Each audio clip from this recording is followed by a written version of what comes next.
Mavericks win last night, 113-107 over the San Antonio Spurs. Kyrie Irving, 28 points, 7 rebounds, 3 assists, 2 steals, no blocks. And I'm kind of frustrated by his lack of blocks this year. He does have 3, though, in his last 5 games, so that's pretty cool. The thing that I've been most excited about watching him, Mike, we talk about defensive effort, and whenever we say defensive effort, it felt like there were you were if Luka didn't give the defensive effort and Kyrie didn't, then the other 3 guys wouldn't either. And when I'm watching now, I see Luka trying defensively, but most importantly, a guy that in Kyrie, I see him trying hard too. And not that I'm saying what I was watching before was he wasn't, but there's something about him being healthy in this stretch now that he's been playing all the games, and he's like, I want to be part of what we're doing as a team. I have a question off of what you just said. Okay. I think it's a heck of a question, and there's no right answer. Who do you think follows the energy of their leader more? The quarterback of a football team or the superstar of a basketball team? Because I'm with you that if Luka's like, I'm not playing defense, the rest of the team is like, well, we're following. If he doesn't care, we're not going to win anyways. And then I think the quarterback has this certain, we talk about the leadership or the energy, or like they have something too. There's some sort of energy force that they put off.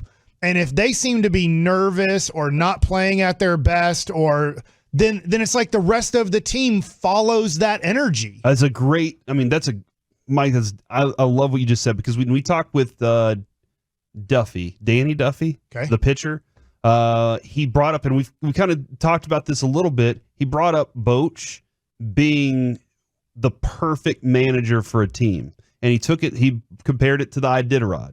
Remember the story? He was like, how do you pick the lead dog? Like, why do you choose that dog? Do you want the most ferocious alpha on the group? And he's like, no, I want the calmest one, because the one that's the calmest is, while he's up there leading, all the rest follow him. So when things start to go wrong, or whenever if I got the alpha, the big strong dog there, he's going to pull. He's going to do his job, but he's also following the dude who's in front. Now, maybe the alpha is the calmest one, but that was what he pointed out, was the calmest one is the one they follow. So I think with Corey Seager, the team followed him. They talked about it, right? They were like, hey, we follow Corey Seager. Adolis is a great alpha to have on the team, yeah, but he's part of the team. So I think that's, now when it comes to alphas in that conversation, that's a completely different world. But that was Duffy's perception from Iditarod and why he thinks that Bruce Bochy's the perfect manager.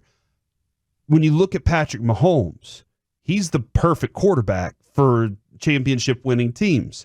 He also said during last season, it's on me. Our guys aren't playing well enough. I have to be better. I have to work harder. I have to do these things so that they'll start doing all those things as well. So I think that's a good perspective on it. Luka is the leader. Kyrie's the leader too, though. And that's where Kyrie does, I think you look at, maybe it's frustrating for fans sometimes to watch him be so kind to all the other players in the league. Like last night, Wembanyama gets hit in the eye, and I don't know if it was Washington or if it was Kyrie that accidentally got him there. He patted him on the chest. Yeah. He was over near the Mavs bench, said, hey, obviously you're 7 foot zillion. And I reached up to get the ball, and there was no way to get it. I accidentally hit you in the head. Sorry. And that was definitely a moment where I was like, hey, you didn't have to do that. But Kyrie has relationships across the league. And as we were talking, he went to the Lakers championship game, and everybody's like, well, hold on, now he wants to go be a Laker. But what he's done here, he has taken on this role of, I see that Luka's not quite ready for the get all the guys, connect with all the guys, and go in this direction, get them to follow. So Kyrie was like, I'll do that. And I know how to do that. I'm good at this. And at the moment, I think I heard the morning show, they were like, are we still in that stage of are we questioning where Kyrie's loyalties are? Well, the dude I'm watching right now is completely committed to this team right now. What I'm seeing. I'm with you. I agree. I'm going off body language and the way I watch him, the way I see him communicate with referees. Like you said, it's not freaking out. He's having conversations. I'm sure the other 3 organizations, Cleveland, Boston, and Brooklyn, are like, hey, how come he seemed so content and happy there and wasn't with us? At this point in his career, over a year, now I won't say with Cleveland because he was a 19, 20-year-old, but at this point in Boston, at this point in Brooklyn, there was contention. Yeah. There was, I'm not sure I want to be here anymore. I'm not sure I like this or like that. And so far, right now, we're a little bit over a year into Kyrie Irving being on the Mavericks, and he seems as content, as happy, satisfied with his role, satisfied with playing with Luka, and hopefully it continues. You have him for 2 more years under contract. Hopefully Kyrie, this person, as long as Dwight Powell doesn't jump on his ankle, he can stay this healthy and be this type of teammate. How, as far as like what you're seeing, what kind of impact do you think he is having on the PJ Washingtons and the Gaffords? I think he's a highly educated player. I think he's a very smart basketball player. So I'm sure, I don't know this, but I bet in huddles and coming out of huddles or, during free throws that they're not shooting, he probably gives them a little bit of some sort of sentence, some sort of, hey, if you do this, I'll be here for you. If you do that, I'll make sure to hit you there, but you got to be here. If you're here, I can't get the ball to you. Like, I'm sure there's those type of things. And in practice, he's probably giving them thoughts and ideas on, hey, if you do this for me, this is how I like seeing it. Luka likes seeing it this way. I like seeing it this way. So I do think that they have to work off of 2 guys that are unbelievable at their job, but Luka does things a little bit different than Kyrie. So when Luka does get his short rest and Kyrie's running the show, I'm sure that the other 4 guys make small adjustments. It might be major adjustments, but small adjustments to be like, all right, Kai's running the show. This is where we want to do. This is how we want to be. Oh, Luka's they definitely push. They definitely push more when when he's the one out there. Yeah, I see Hardy or whoever it is. I see them going to the basket fast on turnovers, fast on rebounds. That's something for sure that I'm noticing, at least whenever I'm watching this. And I do like. This is where I would love to hear more from Kyrie about his connections with his teammates as they're going through this stage of it. Not what they were going through earlier. He's been poisoned by the media. Oh, yeah. That unless you're a Cowboy, and it's still, I don't care what anybody says, I've been there. I've been in New York. Still in New York, it's worse than Dallas Cowboys have to deal with it. It's not even close, to be honest. He doesn't have to deal with what he dealt with in Boston, media-wise, Brooklyn, media-wise. Cleveland, I don't think he dealt with a whole bunch. Obviously, they got on a very big national spotlight because he was there with LeBron and they were competing for championships against the Golden State Warriors. But I don't think that he's probably very protective in a way about the media, but we have a pretty nice media here, especially when it comes to Mavericks, Stars, and Rangers. Cowboys, it's worse. It's not close to as worse as if you're playing in the Northeast, but the Cowboys fan base is the most difficult. Is more difficult to deal with, I think, than the Cowboys media. Yeah. Honestly, in fact, it's going to be weird if the Mavericks make the real playoffs. And what I mean by that is playing in a whole series, not a playoff play-in game. Because then you have to do an interview after every game. Kyrie Irving has to go to the podium for anywhere from 5 to 15 minutes. And he has to answer a lot of questions. Well, who's going to be there? Besides the 2 local teams' media, the national media is going to be there. And guess what the national media is going to do? Most of them work in New York. Most of them live in New York. They're going to come down to Dallas or Minnesota if you're playing Minnesota in the first round, and they're going to ask them all of these questions about Brooklyn, about the things that you just brought up.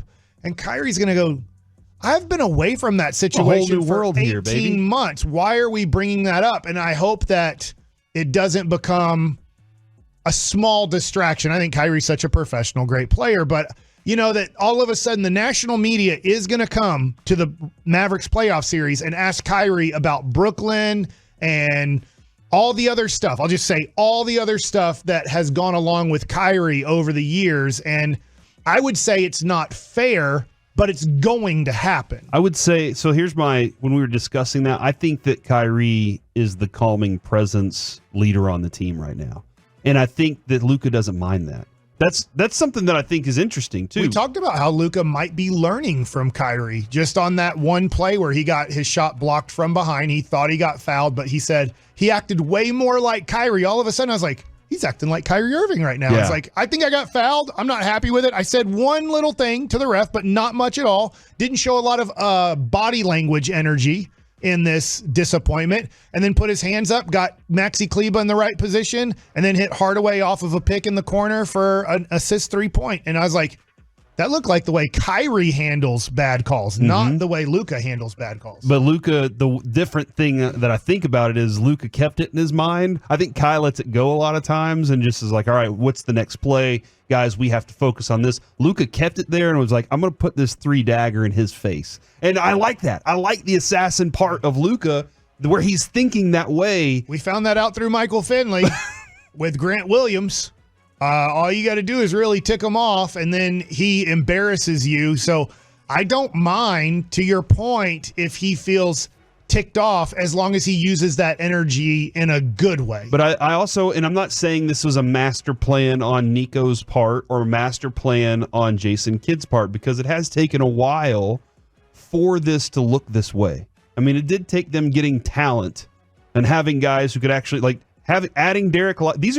Don't forget, adding Derek Lively was a this-year move. Adding Gafford was a this-year move. All these things have happened this year. Nico's been able to make some things happen where you have this group right now. I'm not saying this is Jason Kidd's master plan, but I think they did recognize Luka's not there yet as a leader. We have to have somebody. So when they made the move to get Kyrie, I do wonder if that was part of the vision for having him around, of being that calming presence, or if they said, hey, look, you need to see how this works, and then we need you to help us out with this. Because he has taken on that role without saying, without it sounding like they asked him to. I would be shocked, because nobody in the NBA, literally nobody, said bringing in Kyrie Irving to Dallas is going to be a great influence on Luka. Yeah. Like, there was not David Aldridge, not any of the national people said that. But could they have, they're like, can they coexist? Can they work? The thing is, Kyrie has played with LeBron. He's played with Kevin Durant. So they're like, he has played with guys that are ball-dominant superstar guys. So they did mention that, but they didn't mention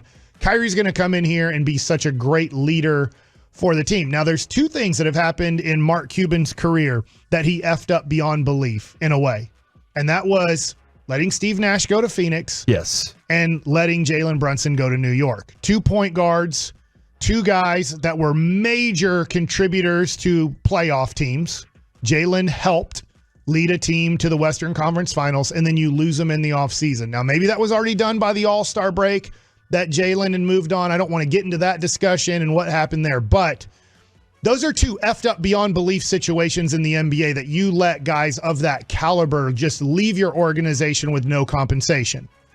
But from the Steve Nash deal, when Mark Cuban was like, I've effed this up beyond belief, they started making a zillion moves to try to correct it. Yeah, they did. And they made it to the NBA Finals. 2 years later, they made it to the NBA Finals because of, I've effed up something so bad, I got to get my head on straight and figure this out in a hurry. And I do think after Jalen Brunson left and the start of last season, Nico, and I will give more blame to Mark Cuban on this, it's like, I have effed this up beyond belief. I got to get my ass in gear and figure out how to solve this problem I created. I tremendously created a horrible problem. How do we start fixing it? And I will say, to the Kyrie Irving, Derek Lively, Daniel Gafford, PJ Washington, obviously Grant Williams didn't work out at all, but they moved on quickly from it. Yeah, they didn't say we're sticking with it. And so it's weird how some of the biggest effed up moments in our lives, or as a owner, general manager, which Mark Cuban was at the time, can get your head on straight and go, I got to pull my head out of my rear end and start making positive decisions. Yeah. Now, I'm not saying quickly. I'm not saying this is the team, but this is the foundation for what they're going to add to right now. Whatever moves they're going to see in the playoffs, they're going to go, okay, we're still a little weak here. We got to do this to be better at this. This is what they're going to build on for the next few years. I do see the foundation of a championship team here, to your point. Are there maybe a couple moves to be made in the offseason or next trade deadline? Maybe so. Probably so. But now you have the foundation of superstar, star, and borderline superstar in Kyrie.